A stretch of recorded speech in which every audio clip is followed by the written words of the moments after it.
Gold trusted gold buyers. మీరు తాకట్టు పెట్టిన బంగారాన్ని విడిపించి ఈ రోజు ఉన్న మార్కెట్ ధరకు కొనబడను. ఇది ఇల్లా సత్రమా? అబ్బా నువ్వు ఉండవయ్యా, నేను చెప్తున్నాను కదా. వంటింట్లో ఏమేం చేయాలో ఎంతెంత చేయాలో తెలియక అందరూ ఖాళీగా కూర్చున్నారు. 2 రోజుల నుంచి చిన్న పళ్ళకు రావట్లేదంటగా. వెంటనే డ్రైవర్ పంపించి చిన్న పిలిపించాడే. 2 రోజులుగా నువ్వు ఎక్కడికి వెళ్ళావు? సముద్రం ఎలా ఉంటుందో చూద్దామని వైజాగ్ వెళ్ళాను. వెళ్ళా సముద్రంలో గోవిందయ్య అయ్యా ఈ లెక్క చూసి పంపించి. నీకు లెక్క చూసి కదా డబ్బులు ఇవ్వాలి. మరి ముందే అయ్యా అయ్యా అయ్యా అంటూ ముష్టోళ్ళగా చేయి చెప్తావిట్రా. నువ్వు ఎప్పుడు వచ్చావు, నీకు ఎంత ఇవ్వాలి చెప్పు. గుమ్మస్తా మీరా నేనండి. మీకు లెక్కలు తెలియకపోతే వెళ్ళి చిన్నయ్య గారిని అడగండి. ఏంట్రా డబ్బా ఇస్తున్నావా? నన్ను ఉద్యోగం అనేది వెళ్ళిపోమన్నారు కదా. అంటే ఏడుస్తావిట్రా. ఎక్కడికి వెళ్ళాలో ఎలా బతకాలో తెలియక ఏడుస్తుంటా. సరే సరే సరే ఏడో ఒక. ఇప్పుడు మా ఇల్లు చూసుకోవడానికి ఎవరు లేరురా. నా కూతురు కూడా ఇక్కడే పని చేస్తుంది. మరి నువ్వు మా ఇల్లు జాగ్రత్తగా చూసుకుంటావా? అలాగేనండి. ఈ ఉద్యోగం పర్మనెంట్ కదండి? అది నీ నరకం మీద ఆధారపడి ఉంటుంది. అంతే కదా, తప్పకండి. ఎలా నరాలు తగినట్టు నడుస్తున్నా. బాలేదా? ఇంకోటి నడుస్తాను.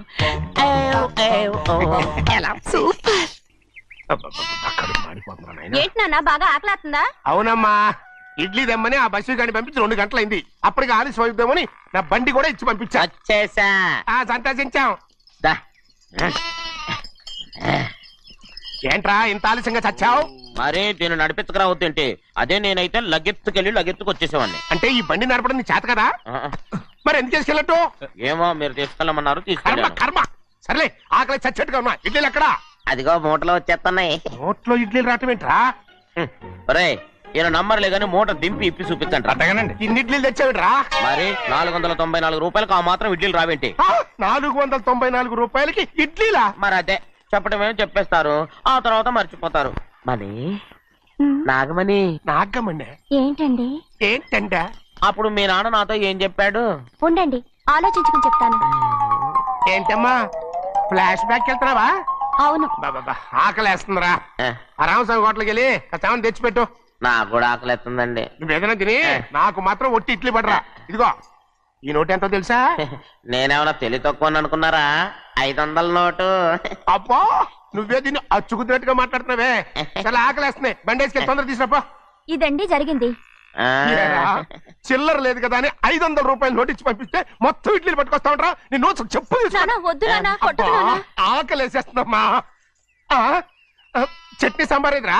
ఇచ్చాడండి. ఇది నేనే వద్దన్నానండి. ఎందుకని?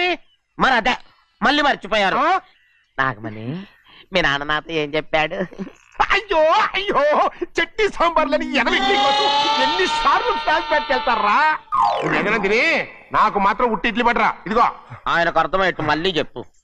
నాకు మాత్రం ఒట్టి ఇడ్లీ పడరా. అయ్యో నువ్వు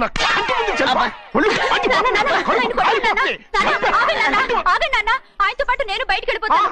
ఎందుకంటే ఆయన్ని నేను మీ దిక్కుమాల ప్రేమ కథ వినే ఓపిక ఎవ్వరికి లేదమ్మా. అయినా నువ్వు అనేది ఏముందిలే, అతను లేకుండా నేను బతకలేను అంటావు అంతే కదా? అయితే ఒక కండిషన్ రా. ఏంటి? నువ్వు చాలా తెలియగలవాడవని ఈ ప్రపంచానికి, నీ ముఖానికి ప్రపంచం దాకా ఎందుకు గాని ఈ ఊళ్ళో నిరూపించుకో. నా కూతురు నీకు ఇచ్చి పెళ్లి చేస్తా. వాకే వెరీ వీచి. అయితే నువ్వు ఇంటి బయటికి వెళ్ళరా. ఏమైందిరా అంతరాట పరిగెత్తున్నారు? ఉండవా ఏమయ్యా? ఏంటి అంతరాట పరిగెత్తున్నారు? నువ్వు నాకు అగనిస్ట్ పార్టీ. నేను నీకు చచ్చినా చెప్పకూడదు. అయినా వయసులో పెద్దవాడు అడుగుతున్నావు కాబట్టి చెప్తున్నాను. మన బసవాడు లేడు, పండుతున్నాడంట. అగా బసవాడు ఏంటి? కొండ ఎత్తడం ఏంటి? ఎగతాళిగా ఉందా? నేను ఎగతాళి చేయడం కాదండి, ఊరంతా పరిగెడుతున్నారు. పైగా 10 రూపాయలు టికెట్ అంట. బసవాడు కొండ తీసుకెళ్ళి చూపిస్తాను. నా కూతురు రా. ప్రశాంతంగా ఉండండి, ప్రశాంతంగా ఉండండి. ఆంజనేయ స్వామికి ఒక పండగ కాలే, బాగా ఒళ్ళు పట్టంటారా.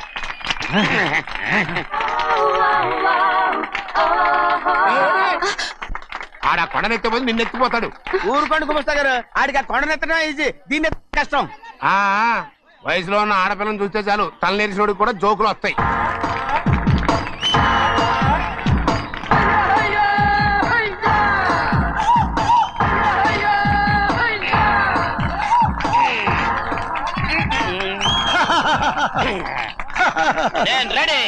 ఏంట్రా రెడీ?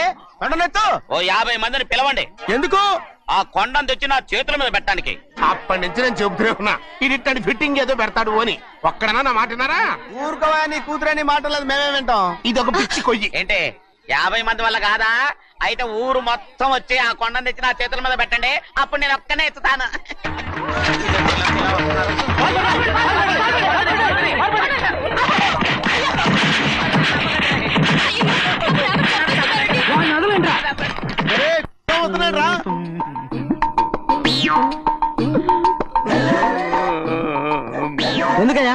ఎందుకయ్యా అమాయకుని పట్టుకుని అందరూ చిత్త కొడుతున్నారు? అమాయకుడా వీడా? అవును. స్వామి స్వామి మా వారిని రక్షించినందుకు చాలా థ్యాంక్స్ అండి. ఇలారా ఏ స్కూల్లో చదువుతున్నారా? Coeducation. అదే కరెక్ట్. Correct correct correct. ఇటు ఇటు ఇప్పుడు మాట్లాడు. నీ కూతుర్ని ఇతనికి ఇచ్చి చెయ్యాలి అంటే ఇతను తెలివైన వాడే నిరూపించుకోమన్నారుగా. అవును. ఇప్పుడు నేను చెప్తున్నాను, ఇక్కడున్న మీ అందరికంటే ఇతనే తెలివైన. ఆంజనేయుడు తప్ప ఆ కొండను ఎవరైనా ఎత్తగలరా? చేయలేని దాన్ని చేయగలనని చెప్పి మీ అందరిని నమ్మించి ఇక్కడ తీసుకొచ్చాడే, ఇతను తెలివైనడు కదంటారా? ఇది తీవ్రంగా ఆలోచించవలసిన విషయం. కరెక్ట్. ఒక తెలివైన వాడే ఎదుటి వాళ్ళని తెలివి తక్కువ వాళ్ళని చేయగలడు. He is very bright. ఇప్పుడైనా ఒప్పుకుంటారా? ఒప్పుకున్నట్టే, గుండె మీద చేసుకున్నాడు కనుక. స్వామీజీ స్వామీజీ మీ ఆశీర్వాదం ఉంటే వచ్చే వారం నేను నీళ్ల మీద నడుస్తాను, ఆపై వచ్చే వారం భూమి మీద ఈదుతాను. అలాగా? ఏది నీళ్ళల్లో నడు చూద్దాం. ఇక్కడ నీళ్లు లేవే. నువ్వు నీళ్లలో నడుస్తావో నేల మీద ఎత్తావో నాకు అనవసరం. నా కూతురుతో నువ్వు సరిగ్గా నడుచుకుంటావా లేదా? స్వామీజీ చెప్తే నడుచుకుంటాను. స్వామిలాగా మాత్రం నడవకు. ఈ జన్మలో చస్తే నీకు పెళ్ళి అవుతుంది. చేతులు కలపచ్చుగా, భజన వాయించండి. వెళ్ళొస్తాను. స్వామీజీ స్వామీజీ స్వామీజీ ఏంట్రా? అది నా పెళ్ళం చెయ్యి. ఓ సారీ, నా చేతి కర్ర అనుకున్నాను.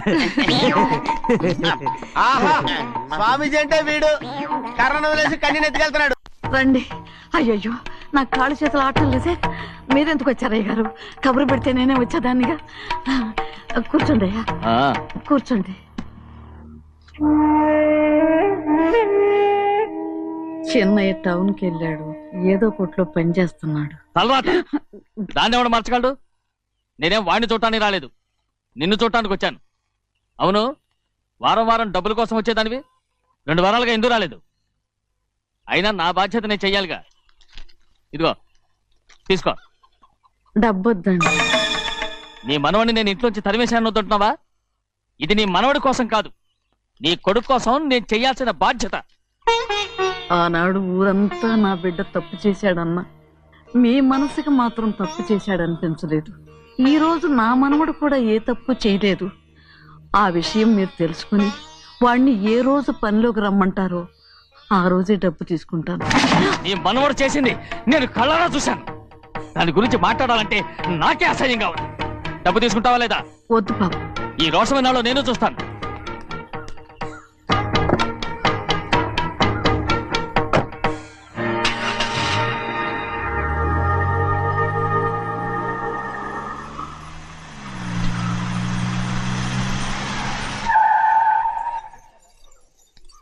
ఏంట్రా అందరూ ఇంట్లో పనులు మానేసి బయట కబుర్లు చెప్పుకుంటున్నారు? పెద్దమ్మాయి గారు అల్లుడు గారు మన ఇంటికి వచ్చారండి. వాళ్ళతో పాటు బంధువులు కూడా తీసుకొచ్చారండి, అందుకే మేమేం అనలేకపోయామండి. తాంబూలాలు కూడా పట్టుకొచ్చారండి.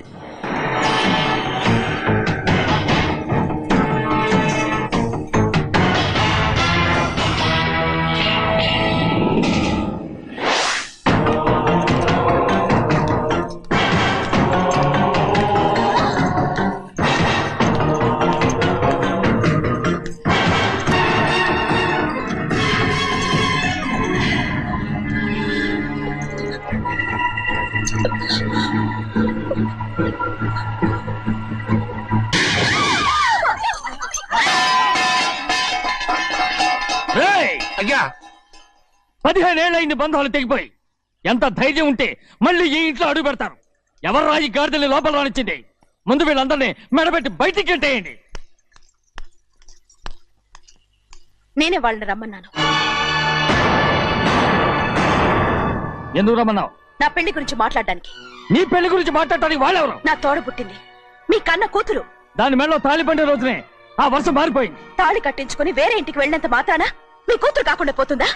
ఈ విత్తనవాదం వద్దు. రమ్మని చెప్పింది నువ్వే, వాళ్ళని పొమ్మని చెప్పు. అంత కాని పని మేమేం చేశాం బావా? ఇంకోసారి బాగా అంటే మర్యాద తక్కదు. మీ చిన్న కూతురు పరుగు పోయినప్పుడు ఏమైందో ఈ మర్యాద? అది నా సొంత విషయం రా. నాకు సొంత విషయమే. ఏంటో నీ సొంత విషయం? అక్కడ నిలబడిందే అది నా అక్క కూతురు. చేసుకునే హక్కు నాకుంది, అందుకే పిల్లని అడగడానికి వచ్చాం. చెప్పు తీసుకొడతాను. మీ అక్క పోయిన రోజునే అబద్ధాలు అయిపోయాయి. నా కూతుర్ని ఎవరికి కట్టబెట్టాలో నాకు బాగా తెలుసు. కానీ నా పెళ్లికి నా ఇష్టం కూడా ఉండాలి నాన్న. ఓహో, వీడిని ఇష్టపడ్డావన్నమాట పెళ్లి చేసుకోవటానికి. కాదు, తల్లి ప్రేమకి ఎలాగో నోచుకోలేకపోయాను. అట్లీస్ట్ ఆ ఇంటికి కోడలుగా వెళ్ళి అక్కలోనైనా అమ్మని చూసుకుందామని ఆశపడ్డాను. నీ ఆశ నే బతుకున్నంత కాలం తీరదు. ఎందుకు తీరదు? నా పెళ్లికి మీ అనుమతి అవసరం లేదు. నేనిప్పుడు మేజర్ని. ఎవరితో మాట్లాడుతున్నావే? ఆయన మనకు జన్మనిచ్చిన తండ్రి. ఆయనకిష్టం లేకుండా నీ పెళ్లి జరిగిపోతుంది అనుకుంటున్నావా?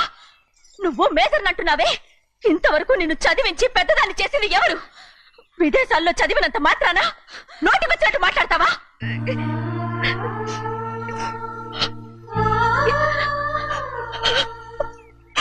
నన్ను క్షమించండి నాన్న. ఎలాగైనా మన కుటుంబం కలవాలనే ఆశతో దాని మాటలు వినే ఇక్కడికి వచ్చాం. మీ ఇష్ట ప్రకారమే ఎవరికైనా ఇచ్చి పెళ్లి చేసి దాన్నైనా చివరి దాకా మీతోనే ఉంచుకోండి.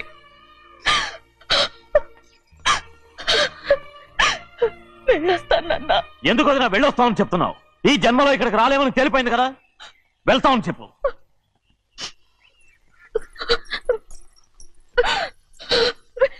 గోవిందయ్య, అయ్యా ఈ దరిద్రాన్ని బయటపడి. అలాగేనండి. నన్ను క్షమించండి నాన్న. ఊరుకోమ్మా, ఏదో తెలియక చేసావు, పర్వాలేదు.